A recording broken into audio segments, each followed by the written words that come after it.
Welcome once again to Clover Farms. If today is your first time watching our videos, kindly like and subscribe so that you can get to see more of our videos. You decided to get turkeys. Awesome. But then you googled turkey breeds and now your brain is melting.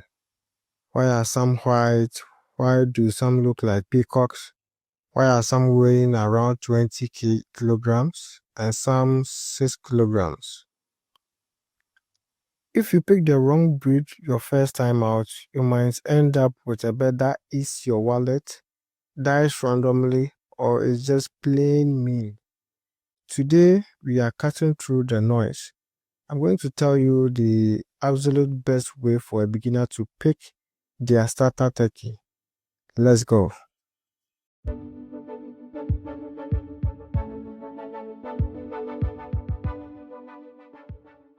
Before we talk about turkey breeds, you have to answer one question. If you don't answer this, you will definitely fail. What's your goal? Meat, eggs, or just fun? Are you filling the freezer or building a flock? Do you want a one and done project where you raise a bird for 4 to 5 months and have a market price sales? Or do you want birds that live for years, lay eggs naturally, hatch their own babies, and walk around your yard looking majestic? Well, there's a very little crossover here. You have to pick a lane. Basically, there are two major categories when it comes to turkey breeds. Almost every turkey on earth falls into two categories. Commercial, mostly referred to broad-breasted or the giants. And we have the heritage breeds, mostly referred to as the local breeds.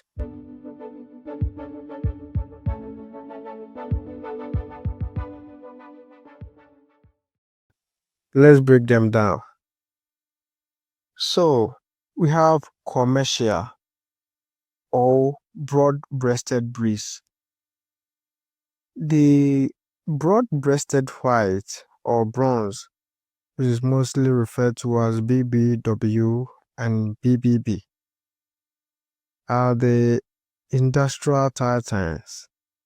99% of the turkeys you buy at the grocery store are these guys. In Africa, it is mostly referred to as foreign turkeys. This breed of turkeys grow fast and can barely reproduce naturally. You can harvest fertile eggs either by crossbreeding it with heritage, sometimes for mating could be employed, or practicing artificial insemination. Other than that, it's rare for you to see its fertile egg. It is mostly imported from countries like Holland, UK, and Belgium. Now, let's look at the advantages of having this kind of breed. I mean, the broad-breasted breed or the commercial, mostly referred to foreign breed. Let's see the advantages of it. One advantage that we will talk about is that they have insane growth. They're ready to process in just 16 to 20 weeks. Then they are ready for the market. So they grow very fast. They grow very fast. They have a higher feed conversion ratio. Also, they have massive meat. They grow huge, especially when it comes to their breast size. That's why they got the name broad-breasted breeds. Yeah, they are very, very, very big. They have massive meat. They have a massive meat as compared to the heritage turkeys. Another advantage that we will talk about is that they have higher returns. It has a higher price as compared to the heritage breed due to the massive meat and other benefits of it. So it has a higher return when you breed this kind of turkeys. as compared to the heritage ones. Now let's look at the disadvantages of rearing broad-breasted breeds.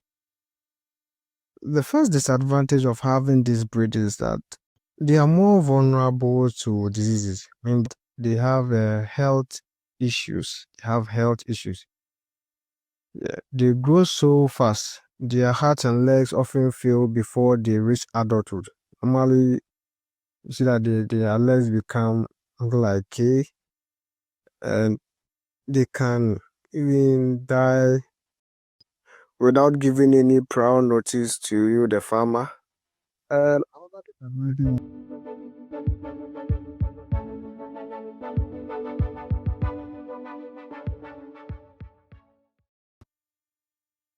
okay, so another disadvantage is that they cannot reproduce naturally.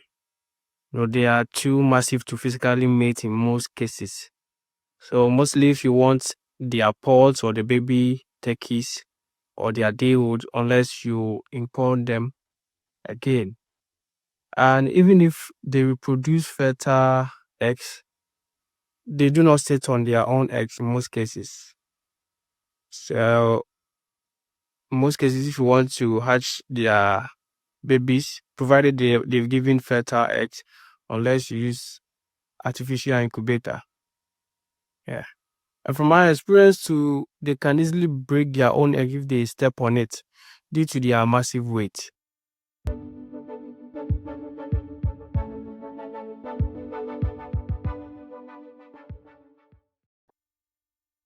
Now let's look at the other category.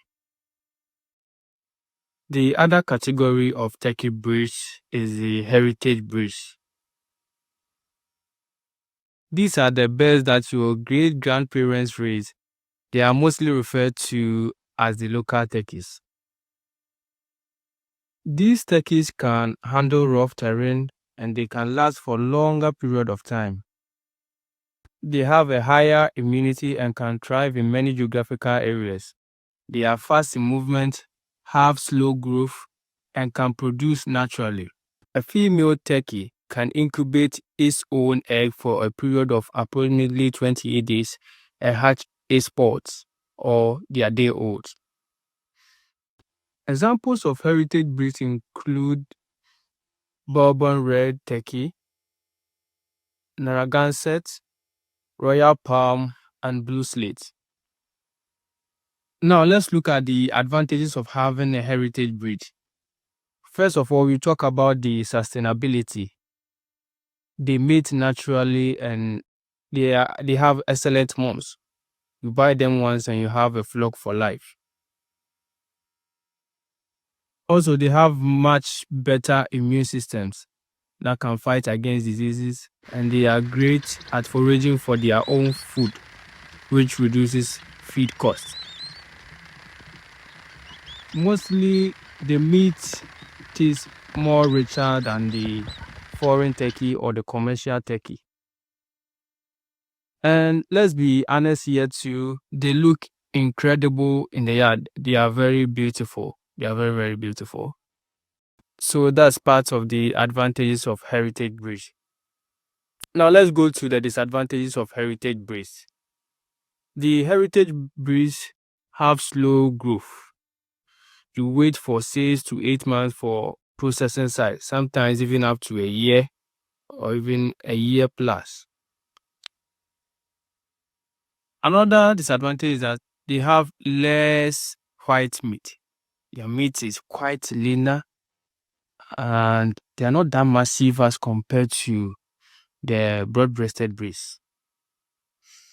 And one disadvantage is that the ones, the ones that is very difficult for you to see, like the Bourbon Red and the Blue Slate, and the rest is quite expensive to acquire. So, what's your take? Don't just join the masses. Get to know the one that suits your preference and start with. If you want the farming aspect to be sustainable, go for a heritage breed. They are a joy to have. A total beginner, who wants to try the commercial broad-breasted breed, I would recommend raising only few, minimum of 10 pieces. Minimum of 10 pieces for your first year. It's a short commitment. You learn the ropes, and if everything goes on well, then you can scale up gradually. But bear in mind that the advantages and the disadvantages that we did mention earlier on in the video still count. So you can weigh them and see how you go about it. Thank you. See you in our next video. Bye.